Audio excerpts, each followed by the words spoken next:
Okay, so as you can see, this is a Pathfinder product, so something that was, I guess, developed by David Canterbury himself. As you can see, Pathfinder symbol on the top as well. This product is the PFM40 mess kit. We're going to delve into this, and I'm going to show you what's inside. This I just received recently, since Christmas. So there's only a few things in here. I may add, most likely, more things to it, but just to go over it.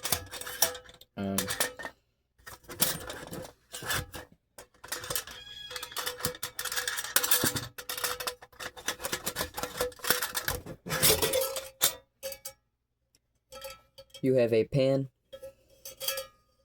which works as a lid as well, but you have a pan to work with. So let's set this aside. You have a pot to cook, boil, whatever in, and you have a sleeve. This sleeve is what you use to cook in. This is what's going to house your heating source. Let that be an alcohol burner stove, which I do have, I will show.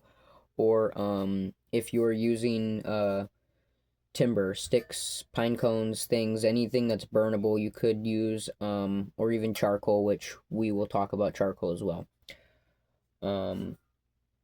If you know anything about a PFM40 Swedish mess kit, you already know how these function. There are 2 legs on the inside. You fold those up, and that's what holds the pot at an elevated level. Also, other features, specifically with the pan, you have these 2 D-rings that fold upwards, and you can shove a stick in here, and it will give you an elongated handle so that you don't burn yourself while cooking.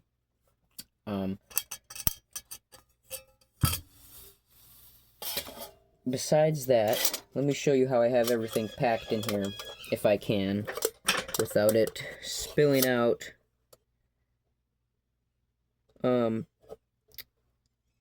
Quite a bit of things in there, not too much though, and there's still room for more. So let's just go over what is all in here.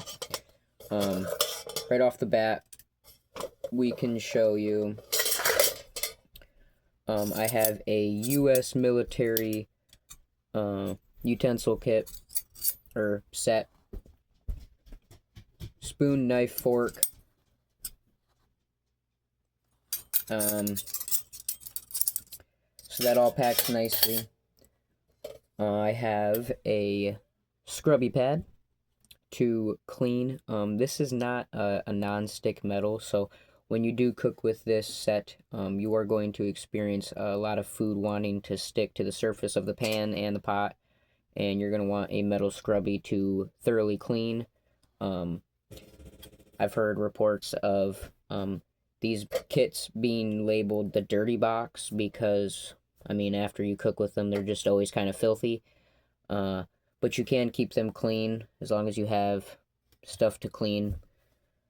Moving forward, I have this stainless steel cowboy coffee cup.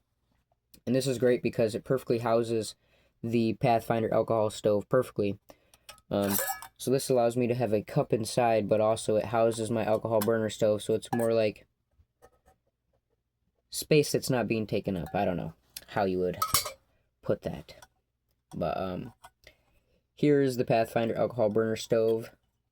It works just like a Trangia stove, but as you can see, it is visually bigger. It gives you a snuffer cap.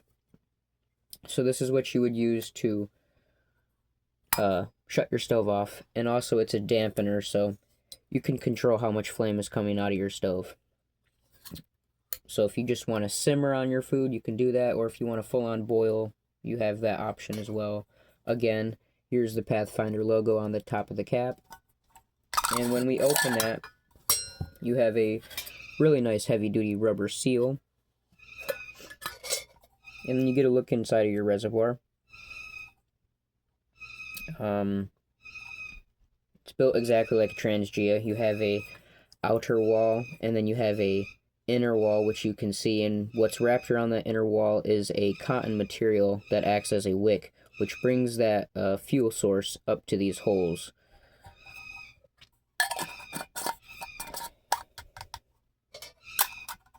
So this alcohol stove nests perfectly in this cup here.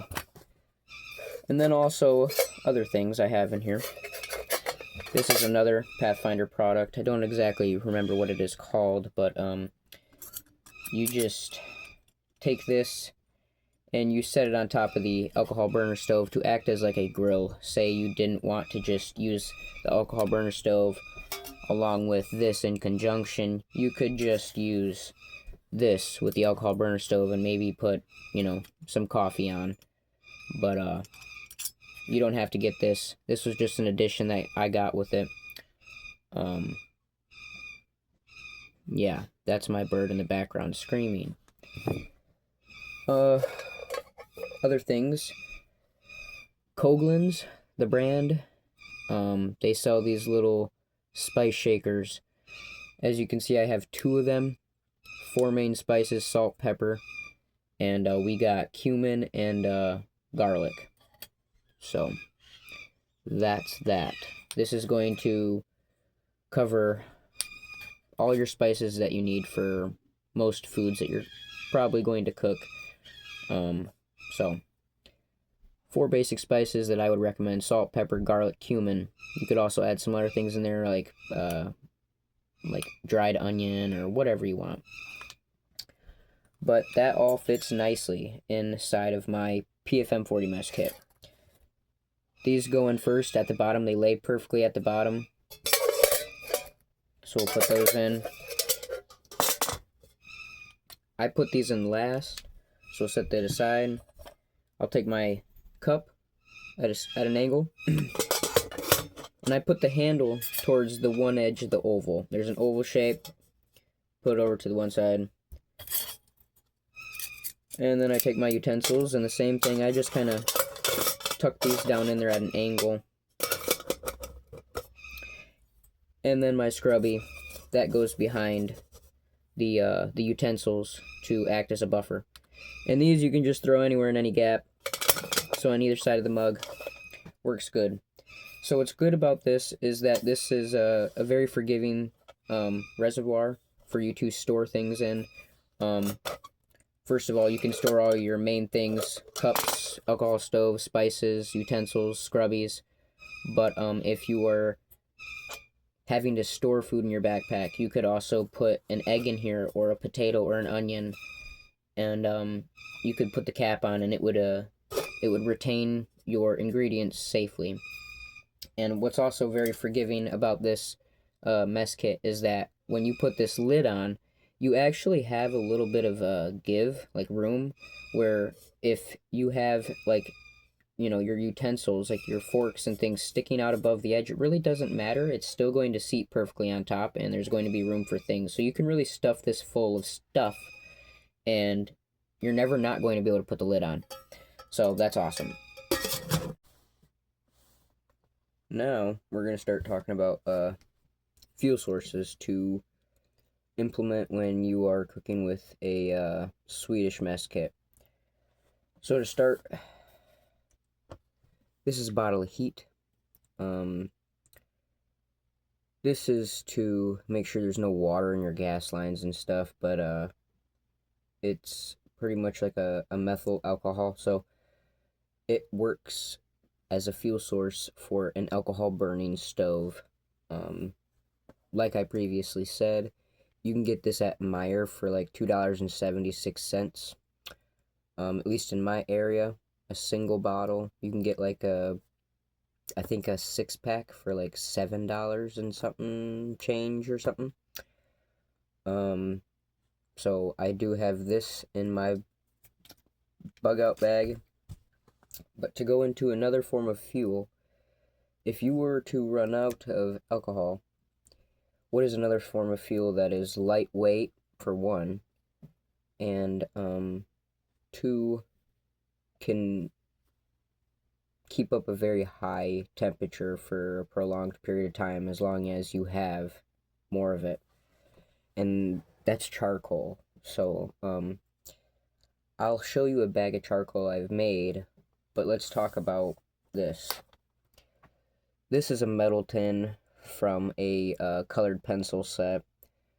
What I've done is I've taken a square nail, like from the 1800s, and I've punched a hole.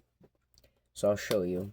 When I open this up, I've got it filled with denim. It's just scrap pieces of denim from an old ripped up pair of jeans. And I got this square nail. This square nail is what I use to punch the hole into the tin, so it is an exact shape and match to that hole. So when I pull this out of the fire, I can plug the hole so that my charred cloth does not continue to carbonize and burn up. Now, the reason I wanted to make charred cloth to go along with my charcoal and to go along with the heat as a fuel source is simply as a backup. I was thinking, what is an easy foolproof way to get charcoal lit every single time in any conditions? Doesn't matter if it's wet or not, you know. Dave Canterbury made a video on char cloth and charred material in general, specifically punk wood. He showed that you could take a lighter and just use the flint on the lighter to create that spark on a piece of charred cloth or a charred chunk of punk wood, and then introduce oxygen by blowing on it to get a fire started, which worked out really well for him. So I will be doing my own experiments on that, but I would assume it would work the same. Also, I want to get a pocket bellow.